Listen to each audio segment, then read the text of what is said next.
അല്ല ലത്തീഫേ, പിന്നെ ഇതിലൊരു പ്രശ്നമുണ്ടല്ലോ ഇവർ തിരിച്ചു വന്നപ്പോ. ഇതിൽ ഈ കേരള ടു അന്ന് ഞാൻ ഇവിടുന്ന് പോകുമ്പോഴേ കേരള ടു കാശ്മീരായിരുന്നു. ഇപ്പൊ ഈ കാശ്മീർ കാണുന്നില്ല. ഇതിപ്പോ എന്തോ ഒരു ഉദ്ദേശം ഉണ്ടാവുമല്ലോ. അതന്നെ സത്താറുമായി പലരും എന്നോട് ചോദിക്കണ്ടേ ഇവർ കാശ്മീരിൽ പോയില്ലേ, എന്താ സംഭവം? കാശ്മീർ യാത്ര കഴിഞ്ഞ് ഞങ്ങൾ തിരിച്ചെത്തിണ്ടാലും ഇനി ഞങ്ങൾ നെക്സ്റ്റ് ഒന്ന് പ്ലാൻ ചെയ്യുന്നുണ്ട്. പെട്ടെന്ന് അല്ലെങ്കിൽ ഞങ്ങളുടെ മനസ്സിലുള്ള ഒരു കാര്യം ഞങ്ങളോട് തുറന്നു പറയാട്ടോ. അതർക്ക ഞങ്ങൾ അവിടെ നേപ്പാളിൽ എഴുതാൻ ഉദ്ദേശിക്കുന്നുണ്ട്. Very good. വയനാട് സുൽത്താൻ ബത്തേരിയിൽ നിന്നും ഈ 3 പേര് കേട്ടോ. ഇവർ അടുത്തത് ഈ ഓട്ടോ കൊണ്ട് എങ്ങോട്ടാ പോകണറിയോ? നേപ്പാൾക്ക്. സ്റ്റാർട്ടിംഗ് പോയിന്റിലല്ല, ഫിനിഷിംഗ് പോയിന്റിലാട്ടോ കാര്യം. പ്രിയമുള്ളവർ എല്ലാവർക്കും നമസ്കാരം. യൂനിസക്കരി കേട്ടോ. വയനാട് സുൽത്താൻ ബത്തേരിയിൽ നിന്നും ഓട്ടോക്കാരായിരുന്ന സാധാരണക്കാർ 3 പേര് കാശ്മീരിലേക്ക് യാത്ര പോയി. ലത്തീഫ്, റഷീദ്, യൂസഫ്. അവർ പോയിട്ട് 40 ദിവസം കഴിഞ്ഞിട്ട് ഇവിടെ തിരിച്ചെത്തിയിട്ട് ഒരാഴ്ച ആയിട്ടോ. വയനാട് സുൽത്താൻ ബത്തേരി മുനിസിപ്പാലിറ്റിയുടെ അവിടെ നിന്നാണ് അവർക്ക് ഫ്ലാഗ് ഉയർത്തി ഞങ്ങൾ യാത്ര ചെയ്ത്. ഞാനൊക്കെ ഉണ്ടായിരുന്നു, നിരവധി പേരുണ്ടായിരുന്നു കേട്ടോ. എന്തായാലും അവർ ഇന്ത്യയുടെ 10 സംസ്ഥാനങ്ങളിൽ കൂടി പോയിട്ട് പോകുന്ന വഴി അവർ ഓരോ സ്ഥലങ്ങളിൽ എത്തുമ്പോഴും ഫുഡ് പാകം ചെയ്യുന്നതും ഓട്ടോയിലും പമ്പിലും റോഡരികിലും ടെൻറ്റിലൊക്കെ കിടക്കുന്നതൊക്കെ നമുക്ക് ലൈവായിട്ട് വീഡിയോ തന്നു. നമ്മളൊക്കെ അത് കണ്ടതാണ്. നിരവധി സ്ഥലങ്ങൾ, അവർ പോയ സ്ഥലങ്ങൾ അവർ നമുക്ക് പരിചയപ്പെടുത്തി തന്നു. നിരവധി ആളുകളെ അവർ നമുക്ക് പരിചയപ്പെടുത്തി തന്നു. എന്തായാലും അവർക്കുണ്ടായ അനുഭവങ്ങൾ അവർ വീഡിയോയിൽ പറയാത്തത് ഉണ്ടോ നമുക്കറിയാം. നമുക്ക് ഒന്നുകൂടി അവരോട് കാര്യങ്ങളൊക്കെ നമുക്ക് ചോദിച്ച് മനസ്സിലാക്കാം. പക്ഷേ ഈ അവസരത്തിൽ എനിക്ക് പറയാനുള്ള ഒറ്റൊരു കാര്യം എന്താ വെച്ചാൽ, അവർ വന്നിട്ട് ഒരാഴ്ചയായി. വന്നതിന് ശേഷം ലത്തീഫ്, ക്യാപ്റ്റനായിട്ടുള്ള ലത്തീഫ് വീഡിയോസൊക്കെ ഇട്ടുണ്ട്. അപ്പോൾ വയനാട്ടുകാരായ നമ്മുടെ സുഹൃത്തുക്കളായ നമ്മളെല്ലാവരും കൂടി അവരെ യാത്ര ചെയ്തപ്പോൾ അവർക്ക് എന്തായാലും അവർ വരുമ്പോൾ ഒരു മനസ്സിൽ ആഗ്രഹം ഉണ്ടാവും, നാട്ടിലെത്തുമ്പോൾ ഒരു ചെറിയൊരു സ്വീകരണം അതെന്തായാലും ഉണ്ടാവും. അപ്പോൾ അതവർക്ക് കിട്ടിയിട്ടില്ല. എന്തായാലും ഞാനിവിടെ അല്ലായിരുന്നു. ഇപ്പോൾ ഒരു 4-5 ദിവസം മുമ്പ് ഞാൻ ഇവിടുന്ന് നാട്ടിലേക്ക് പോയതാണ്. ഇപ്പോൾ എത്തിയിട്ടുണ്ട്. അപ്പോൾ ഇവിടെ വെച്ചിട്ട് സത്താർ PK വയനാട് അദ്ദേഹത്തിൻ്റെ വീടിൻ്റെ മുന്നിൽ വെച്ചിട്ടാണ് ഞങ്ങൾ അന്ന് ആ വീഡിയോ ചെയ്തത്. ഫസ്റ്റ് വീഡിയോ ചെയ്തതും ആ വീഡിയോ അവരുടെ യൂട്യൂബ് ചാനലിൽ നമ്മൾ അപ്ലോഡ് ചെയ്തതും. അപ്പോൾ ഇന്ന് ഇതേപോലെ തന്നെ ഞാൻ അവരോട് ഇവിടെ വരാൻ പറഞ്ഞിട്ടുണ്ട്. ഇന്ന് നമ്മൾ അവർക്ക് ചെറിയൊരു ആദരവ് കൊടുക്കട്ടോ. എന്തായാലും നമുക്ക് അവരെ വിളിക്കാം. ഒരുപാട് സന്തോഷമുണ്ട്. എന്തായാലും യാതൊരു പ്രശ്നമില്ലാതെ നല്ല രീതിയിൽ തന്നെ പോയിട്ട് നിങ്ങൾ വന്നു. 40 ദിവസത്തെ യാത്ര കേട്ടോ, കാശ്മീർ യാത്ര അല്ലേ? തീർച്ചയായും. അപ്പൊ ലത്തീഫ് ഇപ്പോ വന്നിട്ട് ഇപ്പൊ ഒരാഴ്ച ആയില്ലേ? ഞാൻ വീഡിയോസ് കണ്ടിരുന്നു വന്നതിന് ശേഷം ആണല്ലേ? അപ്പൊ നമുക്കിപ്പോ എന്താ അറിയോ, നിങ്ങൾ പോയ യാത്രയിലുണ്ടായ ഓരോ അനുഭവങ്ങൾ ഓരോരുത്തരതും. അപ്പൊ നിങ്ങൾക്ക് ഇഷ്ടംപോലെ അനുഭവങ്ങളുണ്ട്. നിങ്ങൾ ലൈവായിട്ട് ലത്തീഫ് ലൈവായിട്ട് ഡെയിലി അപ്ലോഡ് ചെയ്തിട്ടുണ്ട്. രാത്രി 8 മണിക്ക് നമ്മളൊക്കെ കണ്ടിട്ടുണ്ട്.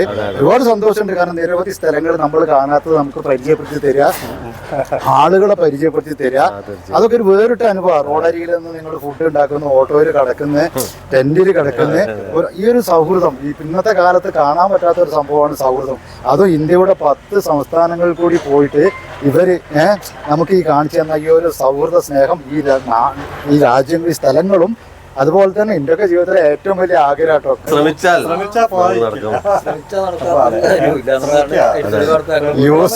യൂസഫൊക്കെ ഭയങ്കര ഉഷാറായിട്ടാണ്. നമ്മൾ ഏകദേശം 50 വയസ്സായ ആൾക്കാർ, അതാണ് ഏറ്റവും വലുത്. നിങ്ങൾ ആലോചിച്ച് നോക്കി, ചെക്കന്മാരല്ലത് പോയത് 50 വയസ്സായ ആൾക്കാരാണ്. 50 കഴിഞ്ഞ ആളും 50 ആയ ആൾക്കാരും.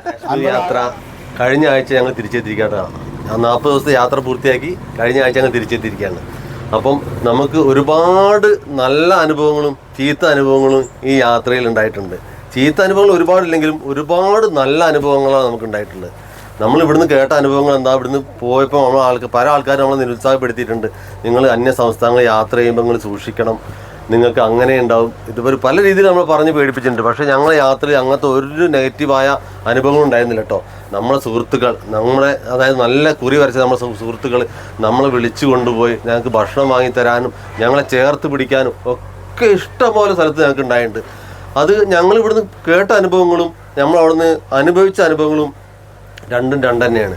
ടെൻറ്റിൽ താമസിച്ചും പമ്പിൽ കിടന്നും ഭക്ഷണം പാചകം ചെയ്തും ഒരുപാട് നല്ല അനുഭവങ്ങൾ ഉണ്ടായിട്ടുണ്ട് കേട്ടോ. നമ്മൾ ലൈവ് ഫേസ്ബുക്കിൽ ഇടാൻ തുടങ്ങിയത് അതൊക്കെ വലിയ കഥകൾ അതിൻ്റെ പുറകെ നമ്മൾ കേട്ട് കഴിഞ്ഞാൽ ഒരുപാട് എണ്ണുണ്ട്. നമുക്ക് ലൈവ് എങ്ങനെ ഇടേണ്ടതെന്ന് നമുക്ക് അറിയില്ല സത്യത്തിൽ. എൻ്റെ അളി എന്നോട് പറഞ്ഞ് ലത്തിയ ഈ ലൈവ് ഫേസ്ബുക്കിൽ ലൈവ് ഇടുക. അപ്പോൾ ഞാൻ അളിയോട് ചോദിച്ചു എങ്ങനെയാണ് ഇടുക, അത് എനിക്കറിയില്ല, ഈ ആരോടും ചോദിച്ചു നോക്കുന്നത്. അങ്ങനെ നമ്മളെ സുഹൃത്ത് യൂനിസ്കാനോട് ഞാൻ ചോദിക്കുകയാണ് ഫേസ്ബുക്കിൽ എങ്ങനെ ലൈവ് ഇടുക. കാരണം നമുക്ക് അത്രത്തോളം അറിയില്ല കാര്യങ്ങൾ എല്ലാം. ഒരു വീഡിയോ എടുക്കാൻ പോലും നമുക്ക് അറിയില്ല എങ്ങനെയാണ് ഉള്ള കാര്യം പറയാലോ. അങ്ങനെ ഞങ്ങൾ പോയിട്ട് യൂനിസ്ക് എന്നോട് പറഞ്ഞു ഫേസ്ബുക്കിൽ ലൈവ് ഇടൽ ഇങ്ങനെയാണ്, ഇതൊന്നും ഇങ്ങനെ ഓണാക്കി നോക്കി താഴേക്കാക്കി സ്ക്രോൾ ചെയ്യും, അങ്ങനെയുള്ള കാര്യങ്ങളൊക്കെ നമ്മൾ പറഞ്ഞു ഞങ്ങളിത് ചെയ്ത് കേട്ടോ. അതിനുശേഷം ഞങ്ങൾ എന്ത് ചെയ്ത് കുറേ അങ്ങ് രാത്രിയത്തെ ഭക്ഷണങ്ങളും കാര്യങ്ങളൊക്കെ നമ്മൾ ലൈവിടാൻ തുടങ്ങി. പിന്നെ കുറേ അങ്ങനെ ആൾക്കാർ ചീത്ത പറയാൻ കമന്റിൽ ഇട്ടോ, എന്ത് നിങ്ങൾ ഭക്ഷണം കഴിക്കുന്ന മാത്രം കാണിച്ചാൽ മതിയോ, നിങ്ങൾ പോണ സ്ഥലങ്ങൾ കാണിക്കും. അങ്ങനെ ഞങ്ങൾ അപ്പോഴേക്കും നമ്മൾ കാശ്മീരൊക്കെ എത്തിട്ടോ. ആയിക്കോട്ടെ. ഈ ലൈവ് ഇടുന്ന സമയത്ത് ഞാൻ അവിടെ നാട്ടിൽ ഫുഡ് കഴിച്ചുകൊണ്ടിരിക്കുകയാണ്. അപ്പൊ ഞാൻ ലത്തീഫിനോട് പറയും എനിക്ക് ഐഫോൺ യൂസ് ചെയ്യാൻ അറിയില്ല, ഇവിടുത്തെ ഐഫോണാണ്. അപ്പോൾ ഫേസ്ബുക്ക് ഓണാക്ക്, ലൈവ് സെക്ഷനിൽ പോ, ഇങ്ങനാക്ക് അങ്ങനെ 2 ലൈവ് കിട്ടു. കുറച്ച് കണ്ട് തിരിച്ചു വിളിക്കണേ, ഞാൻ ഇവന് പറഞ്ഞു കൊടുക്കണത് ലൈവായി പോയിക്കണേ, എങ്ങനെ ഡിലീറ്റ് ആക്കണെന്ന് ഞാൻ പറഞ്ഞു കൊടുക്കാം, അത് ലൈവായി പോയി. അതെ അതെ, ഒരുപാട് അനുഭവങ്ങൾ ഉണ്ടായിരുന്നു. കാരണം നമുക്ക് ഇതിനെപ്പറ്റി കൂടുതൽ അറിയില്ല. കാരണം ഞങ്ങൾ 3 ആളും സാധാ ആൻഡ്രോയിഡ് ഫോൺ ഉപയോഗിച്ച ആൾക്കാരാണ്. ഇതിലെങ്ങനെ വീഡിയോ എടുക്കുന്ന പോലും നമ്മൾ മക്കളെ കുറെ പറഞ്ഞ് പഠിപ്പിച്ചിട്ടുള്ള ഈ യാത്രേൻ്റെ ഒരുപാട് മാസങ്ങൾക്ക് മുമ്പ് തന്നെ ഞാൻ ഇത് പ്രാക്ടീസ് തുടങ്ങിയിട്ടുണ്ട്. പക്ഷെ കത്തുന്നില്ല, സംഗതി മനസ്സിലാവണ്ടേ. പിന്നെ ഒരുപാട് പേര് പരിചയപ്പെട്ടു, ഒരുപാട് പേര് നിങ്ങളെ ഫോളോ ചെയ്തു, എല്ലാ സ്ഥലങ്ങളിലും ഒരുപാട് ആളുകൾ ഇപ്പൊ നിങ്ങളെ ഇഷ്ടപ്പെടുന്നുണ്ട്. തീർച്ചയായും നമ്മള് അതിനെപ്പറ്റി നമുക്ക് പറയാൻ വാക്കുകൾ കിട്ടുന്നില്ല. ഞങ്ങൾ പറയാം, ഓരോ സ്ഥലത്ത് പോയി കഴിഞ്ഞാൽ നമ്മൾ എത്ര സ്വീകാര്യതയോടെ നിങ്ങളെ റീല് കണ്ടിരുന്നു, നിങ്ങൾക്ക് എന്താ വേണ്ട, നിങ്ങളെ അക്കൗണ്ട് നമ്പർ തരാനാണ് പറയുന്നത്, ഗൂഗിൾ പേ നമ്പർ തരാൻ, ഞങ്ങൾ ഫണ്ട് ഇട്ട് തരാൻ. ഞങ്ങൾ വേണ്ട, ഞങ്ങൾക്ക് നിങ്ങളെ സ്നേഹം മാത്രം മതി എന്ന് പറഞ്ഞിട്ട് ഞങ്ങളൊക്കെ അവിടെ നിന്ന് പോരത്. എന്നാലും നമ്മൾ ഡൽഹി വന്ന് കാണാവുന്ന സുഹൃത്ത് നമ്മളെ നല്ലോണം സഹായിച്ചിട്ടുണ്ട് കേട്ടോ. അതൊന്നും മറക്കാം നമുക്ക് യാത്ര, കാരണം നിർബന്ധിക്കുകയാണ് നമ്മള്. രാത്രി 2 ആൾ ഉറങ്ങായിരുന്നു, ഞാൻ വരെ വിളിച്ചു, പക്ഷെ ഇവര് ക്ഷീണം കൊണ്ട് ഉറങ്ങായിരുന്നു. യാത്രയിൽ ഇപ്പൊ നല്ല വൈബായിരുന്നു നമുക്ക് ഉണ്ടായിരുന്നത്. പിന്നെ നല്ല കാര്യങ്ങൾ ചെയ്ത കുറെ കൂടുതൽ പറയാനുള്ള നല്ല കാര്യങ്ങളാണ്. എന്താ വെച്ചാൽ നമ്മൾ അന്യ സംസ്ഥാനം വിട്ട് പോയി കഴിഞ്ഞിട്ടുണ്ടെങ്കിൽ അവിടെ കാണേണ്ട കാഴ്ചയിൽ നമ്മൾക്ക് നല്ല കാര്യങ്ങൾ അധികം വന്നത്. പിന്നെ ചെറിയ 1-2 പ്രശ്നങ്ങൾ മാത്രമേ നമുക്ക് അതിൽ അനുഭവപ്പെട്ടിട്ടുള്ളൂ. അതായത് ഒരു തട്ടിക്കൊണ്ടതല്ല, നമ്മള് പഞ്ചാബിലെത്തിയാലോ ഒരു അത്യാവശ്യം നല്ലൊരു പിന്നെ നല്ല ലുക്കുള്ള ഒരു വണ്ടി വന്നിട്ട് പിന്നെ ആഡംബര കാർ തന്നെ. അപ്പൊ അതില് ഒരാൾ വന്നിട്ട് നമ്മൾ വിചാരിച്ചു നമ്മളെന്താ സ്വീകരിക്കാനും കാര്യങ്ങളും ഡ്രൈവർ വന്നിട്ട് എന്നോട് വെച്ച് പിന്നെ നിങ്ങളെ വിളിക്കുന്നുണ്ട് പറയും. അപ്പൊ അത്യാവശ്യം ഹിന്ദി തട്ടിമുട്ടി ഒട്ടിപ്പിക്കുന്ന ഞാനാണ്, ഹിന്ദിക്കാരനാണ്. അപ്പൊ ഞാൻ പോയിട്ട് പറഞ്ഞ് നിങ്ങൾ എവിടെയാ പോകുന്നത്, ഞാൻ പറഞ്ഞു നിങ്ങൾ കാശ്മീരിൽ പോവാണ്. അങ്ങനെ ഹിന്ദിയിൽ തട്ടിമുട്ടി ഒപ്പിച്ച്. അപ്പൊ പറഞ്ഞ് പിന്നെ ഞങ്ങൾ ഇത് ഗുരുജിയാണെന്ന് പറഞ്ഞു, ഇതിൻ്റെ ഉള്ളിലിരിക്കുന്നത്. അതായത് അത്യാവശ്യം നല്ല താഴെയും നല്ല വെള്ള ഡ്രസ്സും തലപ്പാവൊക്കെ ഇട്ടിട്ട് ഒരാളാണ്. അപ്പൊ നമ്മളോട് കാര്യങ്ങളൊക്കെ നമ്മൾ വിചാരിച്ചെന്ത് സ്നേഹത്തോടെ നമ്മൾ ആ കാര്യങ്ങൾ സംസാരിക്കാനും പിടിക്കാനൊക്കെ ആയിരിക്കും. അങ്ങനെ വന്നിട്ട് പറഞ്ഞ് അസിസ്റ്റന്റ് പറഞ്ഞ് ഇവർ ഇങ്ങനെ കാശ്മീർ പോകുന്ന ആൾക്കാരാണ്, അപ്പോൾ ഇവരൊന്ന് കാണാൻ വേണ്ടിയിട്ട് ഗുരുജി നിങ്ങളെ വിളിക്കുന്നെന്ന് പറഞ്ഞു. ഞങ്ങൾ വണ്ടിൻ്റെ അടുത്ത് പോയി. അപ്പോൾ അദ്ദേഹം പറഞ്ഞു നിങ്ങൾക്ക് നമുക്കൊരു ചെറിയ എന്തോ ഒരു കൽക്കണ്ട പോലത്തെ സാധനമൊക്കെ കയ്യിൽ തന്നിട്ട് പറഞ്ഞു. കൽക്കണ്ടം തന്നെ. അപ്പൊ നമ്മൾ വിചാരിച്ച സന്തോഷത്തോടെ തരാല്ലേ. അപ്പൊ ഞങ്ങൾ കഴിച്ചിട്ടൊന്നുമില്ല, കയ്യിൽ വെച്ചിട്ടുള്ളൂ. അപ്പൊ കയ്യിലപ്പോൾ പറഞ്ഞ് ഇപ്പൊ ഞങ്ങൾ പോവാന്ന് പറഞ്ഞ് തിരിച്ച് തിന്നേരം അയാൾ പറഞ്ഞ് അസിസ്റ്റന്റ് പറഞ്ഞ് ഗുരുജിക്ക് ദക്ഷിണ കൊടുക്കണം. ഞാൻ പറഞ്ഞു ദക്ഷിണ നമ്മളെ കയ്യിൽ പൈസ ഒന്നുമില്ല കാര്യമായിട്ട്. അപ്പൊ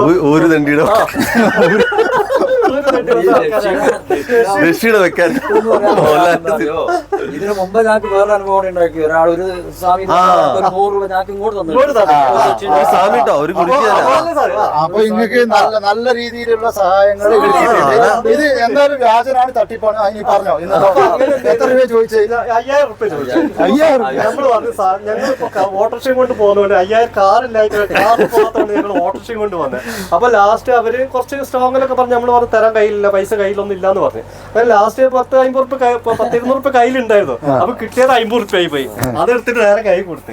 അപ്പൊ ഇത് പറ്റൂല, അങ്ങനെയാണ് കാലിന്റെ ഇടയിൽ പൈസ വെക്കണം എന്ന് പറഞ്ഞു. ഞാൻ പറഞ്ഞു കയ്യിൽ പൈസ അല്ല, നിങ്ങൾക്ക് ഒന്നും ചെയ്യാൻ കഴിയില്ല. അങ്ങനെ ലാസ്റ്റ് 50 രൂപ അതെടുത്ത് മൂപ്പര് പോയി. അപ്പൊ ആഡംബര കാറിൽ വന്ന് തട്ടിപ്പ് വീരൻ 5000 ചോദിച്ചില്ല, 50 രൂപ വാങ്ങിപ്പോയി. നമ്മൾ സാധാരണ തമിഴ്നാട്ടിലൊക്കെ പണ്ട് ചെക്ക് പോസ്റ്റിലൊക്കെ പോകുന്ന സമയത്ത് പൈസ ചോദിക്കും, 100 ചോദിക്കും, ലാസ്റ്റ് 20 ചോദിക്കും, ലാസ്റ്റ് വീഡിയോ കൊടുത്ത് അത് വാങ്ങിയിട്ടൊക്കെ വണ്ടി ചെക്ക് പോസ്റ്റ് പണ്ടത്തെ കാലത്തിട്ടോ. പോലീസുകാർ സ്ഥലത്ത് കൈകാട്ടിട്ടോ, പോലീസുകാർ കൈകാട്ടിയിട്ട് അവര് നമ്മളെ നമ്പർ ബോർഡിൽ IND എന്നുള്ള സ്റ്റിക്കർ ഇല്ലാത്തത് കൊണ്ട് എത്ര 10000 രൂപ അടയ്ക്കണം റഷീദ് പറഞ്ഞു. അപ്പൊ റഷീദ് ഫീൽഡ് അധികം പരിചയമില്ലാത്തതാണല്ലോ. അപ്പൊ റഷീദ് വേഗം ഒരു 200 രൂപ എടുത്ത് കൊടുത്ത് പൈസ കണ്ട സ്ഥിതി ഞാൻ കൊടുക്കല്ലേ പറയുമ്പോ കയ്യിലെടുത്ത് കാണിച്ചു കഴിഞ്ഞു.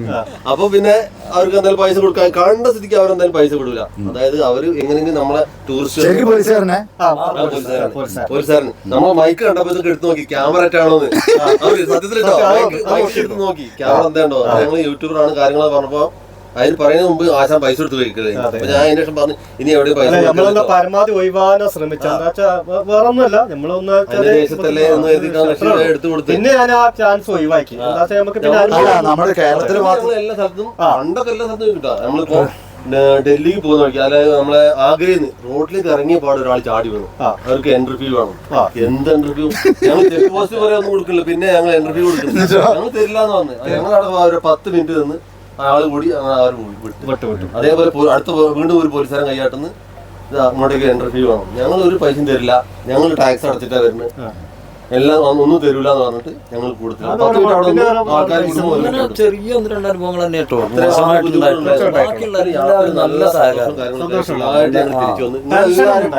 നിങ്ങളെല്ലാരും പ്രാർത്ഥന ഞങ്ങൾ ഇവിടെ ഉണ്ടായിരുന്നു. അതുകൊണ്ടാണ് ഞങ്ങൾക്ക് യാതൊരു കുഴപ്പമില്ലാതെ ഇവിടെ തിരിച്ചെത്തി ഞങ്ങൾ വിശ്വസിക്കുന്നുണ്ട്. അപ്പൊ എല്ലാവരും ഞങ്ങള് വളരെ വളരെ നന്ദി അറിയിക്കുകയാണ്. പിന്നെ അതിന്റെ കൂടെ നമ്മളെ ചാനലൊന്ന് നിങ്ങൾ സപ്പോർട്ട് ചെയ്യണം. ആട്ടലോകം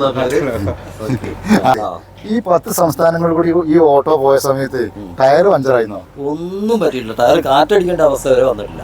കാരണം നമ്മളൊരു കുറച്ച് ഓടുന്ന സമയത്ത് കാറ്റടിക്കേണ്ടി വരും. അങ്ങനെ ഒരു സംഭവം വരെ ഉണ്ടായിട്ടുണ്ട്. അല്ല, ഇത് ഫുഡ് ഉണ്ടാക്കുന്നത് മൂപ്പരായിരുന്നല്ലോ നമ്മൾ കണ്ടോണ്ടിരുന്നില്ലേ? നല്ലൊരു വെറൈറ്റിയാണ്. അല്ല, നിങ്ങളെ വെറൈറ്റി ചെലവ് ചോദിക്കണേ ഞാൻ. അത് 3 പേരുള്ളൂ, ഒരു മുട്ട ഉണ്ടാക്കിയ കറി. മുട്ട ഇഷ്ടം പോലെ ട്രാക്കർ കാണുക, പൊട്ടിച്ച് പിശുക. ചെലവിന്റെ ഭാഗമായിട്ടാണ്. ചൂടായി പോവാണ്, നല്ല ചൂടായി പോവാ. പിന്നെ യൂസുഫ് ഖാന്റെ അനുഭവം ഇവരൊക്കെ പറഞ്ഞ അനുഭവം തന്നെ. ഞാൻ പറഞ്ഞില്ല, ഒരു എല്ലാവരും ഒന്ന് പോയി കാണേണ്ട കാഴ്ച തന്നെയാണ്. മൊത്തത്തിൽ നമ്മളൊന്ന് ഇന്ത്യക്കാർക്കൊക്കെ ഒന്ന് ഇന്ത്യ മൊത്തം ഒന്ന് കറങ്ങേണ്ട ആവശ്യം തന്നെയാണ്. പിന്നെ എന്ന് പറഞ്ഞാൽ ഇതാണ് ഓരോ സ്റ്റേറ്റിലേക്ക് നമ്മൾ ചെന്ന് കഴിയുമ്പോൾ നമ്മളെ കേരളത്തിലെ പോലെ അല്ല, ഒന്നുകൂടി സഹകരണം കൂടുതലായിട്ട് തോന്നി നമുക്ക് അല്ലേ. നമ്മൾ വെറൈറ്റി ആയിട്ട് നമ്മൾ അവിടെ ചെല്ലുന്നതിന് മുമ്പേ നമ്മളവർ സ്വീകരിക്കാൻ തുടങ്ങി. വീഡിയോ കണ്ട് വണ്ടി തടഞ്ഞു നിർത്തി ചായ മായി തന്ന്, അതുപോലെ വെള്ളം മായി തന്ന്, അങ്ങനെ ഭക്ഷണത്തിന് കുറെ ആൾക്കാർ ക്ഷണിച്ച്, അങ്ങനെ നല്ല സഹകരണം. സോഷ്യൽ മീഡിയന്റെ പവറാണ് ഞങ്ങൾക്ക് എല്ലാ സ്ഥലത്തും സംഭവം നമുക്ക് സപ്പോർട്ട് ചെയ്യണം. കാരണം സോഷ്യൽ മീഡിയ എന്ന് പറഞ്ഞ സംഭവം തന്നെയാണ് ഞങ്ങൾക്ക് ഇതിലൂടെ യാത്ര ചെയ്തപ്പോൾ മനസ്സിലായി. പറയുന്ന ആൾക്കാർ നമ്മൾ ഇങ്ങോട്ട് വരികയാണ്, നമ്മളെ വണ്ടിന്റെ പുറകെ ഓവർടേക്ക് ചെയ്ത് നിർത്തിയിട്ട് ഞങ്ങളെന്താ ഉപദ്രവിക്കാൻ വരികയാണ്. നോക്കുമ്പോൾ നമുക്ക് ചായ വാങ്ങി തരാം. എന്നിട്ട് ആ തിരക്കിന്റെ ഇടയിൽ, അതായത് നല്ല കുറി തൊട്ടൊരു നല്ല വണ്ടിയിലുള്ള വലിയ ഗുരുജിനെ പോലെ ഒരാൾ തന്നെ കേട്ടോ വന്ന് നിർത്തി ഞങ്ങൾക്ക് ഫുഡ് കാര്യങ്ങളൊക്കെ വാങ്ങിയിട്ട് ഞങ്ങൾ സന്തോഷിപ്പിച്ചിട്ട് പറഞ്ഞു. ഒരുപാട് എന്തായാലും പിന്നെ 40 ദിവസം ഇന്ത്യയുടെ 10 സംസ്ഥാനങ്ങളിൽ കൂടി പോയി കാശ്മീരിൽ പോയിട്ട് അവരുടെ ആഗ്രഹം നിറവേറ്റി വന്ന ഇവർക്ക് നമ്മൾ ഇവിടെ നിന്നും നമ്മളെ സുഹൃത്തു കൂടിയായിട്ടല്ല, ഒരു വലിയൊരു പൊതുപ്രവർത്തകനും ഒരു അധ്യാപകനും അതിലുപരി തൻ്റെ വീടിൻ്റെ തൊട്ട് അടുത്ത് തന്നെ വലിയൊരു ലൈബ്രറി സെറ്റ് ചെയ്തിട്ടിട്ട് ഈ നാട്ടിലെ ആളുകൾക്കും കുട്ടികൾക്കും വേണ്ടി തുറന്നിട്ട സത്താർ ഭായ്. ഫേസ്ബുക്കിൽ സത്താർ PK വയനാട് നിങ്ങൾ ഒന്ന് സെർച്ച് ചെയ്ത് നോക്കിയാൽ അറിയാത്തവർക്ക് അറിയാം. ദിവസം തോറും ഓരോ അംഗീകാരങ്ങളും ഓരോ അവാർഡുകളും ഓരോ സ്വീകരണങ്ങളും കിട്ടിക്കൊണ്ടിരിക്കുന്ന ഒരു വ്യക്തിയാണ്. ഇദ്ദേഹമാണ് ഇന്ന് ഇവർക്ക് വേണ്ടിയിട്ട് ഒരു ആദരവ് നൽകുന്നത്. ഞാനിവർ വന്നു എന്ന് അറിഞ്ഞപ്പോൾ സത്താർക്കാനായിട്ട് സംസാരിച്ചിരുന്നു കേട്ടോ. അപ്പോൾ എന്നോട് പറഞ്ഞത് യൂസുഫ് ഭായ് നിങ്ങൾ നാട്ടിലെത്തുമ്പോൾ വിളിക്ക്, നമുക്കൊരു ചെറിയൊരു ആദരവ് അവർക്ക് കൊടുക്കണം, നമ്മളെ വീടുന്നാണല്ലോ അവർ പോയതെന്ന്. എന്തായാലും നമുക്ക് സത്താർ ഖാൻ്റെ അടുത്തേക്ക് പോവാം. സത്താർ ഖാനെ പറ്റി പറയുകയാണെങ്കിൽ നമ്മൾ 2 വാക്ക് പറയട്ടോ. സത്താർ ഖാൻ നമുക്ക് ഒരുപാട് സപ്പോർട്ട് ചെയ്ത വ്യക്തിയാണ്. നമ്മൾ ആ ഫസ്റ്റ് വീഡിയോ അതിൽ നമ്മളെ നാട്ടുകാരെ അറിയിച്ചതൊക്കെ സത്താർ ഖാനാണ്. അപ്പോൾ നമുക്ക് വളരെ സന്തോഷമുണ്ട് സത്താർ ഖാനെ. വലിയ സന്തോഷം തോന്നുകയാണ്. ഒരു പക്ഷേ നമ്മൾ പിന്നെ ഈ സാധാരണക്കാരായ 3 പേരെ കുറിച്ച് വലിയ അഭിമാനം തോന്നുന്ന നിമിഷമാണ്. കാരണം ഈ 3 പേർ എൻ്റെ പ്രിയപ്പെട്ട സുഹൃത്തുക്കൾ, പിന്നെ ലത്തീഫ്, യൂസുഫ് ഖാ, അതുപോലെ തന്നെ റഷീദ്. ഈ 3 ആൾക്കാർ ബത്തേരിയിലെ ഏറ്റവും സാധാരണക്കാരായ ആൾക്കാർ, ഓട്ടോ തൊഴിലാളികൾ.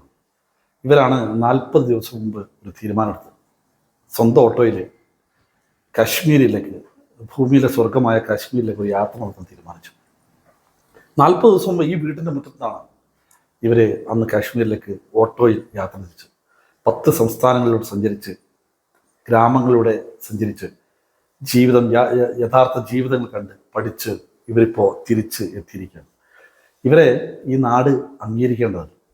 ഇത്രയും ഒരു ദൗത്യം ഏറ്റെടുത്ത്, ഒരു വെല്ലുവിളി ഏറ്റെടുത്ത്, എല്ലാ സാധാരണക്കാർക്കും ഏത് വെല്ലുവിളിയും ഏറ്റെടുക്കാൻ പ്രചോദനം നൽകുന്നതാണ് ഇവരുടെ യാത്ര. സന്തോഷത്തോടെ അവർ ഈ ഇവിടത്തേക്ക് ഈ പുറപ്പെട്ട സ്ഥലത്തേക്ക് തന്നെ തിരിച്ചെത്തിയിരിക്കുകയാണ്.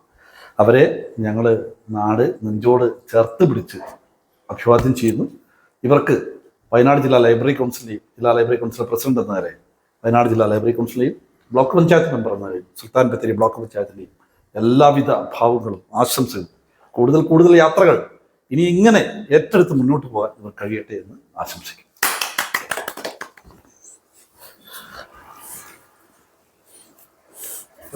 ലൈബ്രറി കൗൺസിലിന്റെ നിലയ്ക്ക് പുസ്തകം കൂടി സമ്മാനമായിട്ട്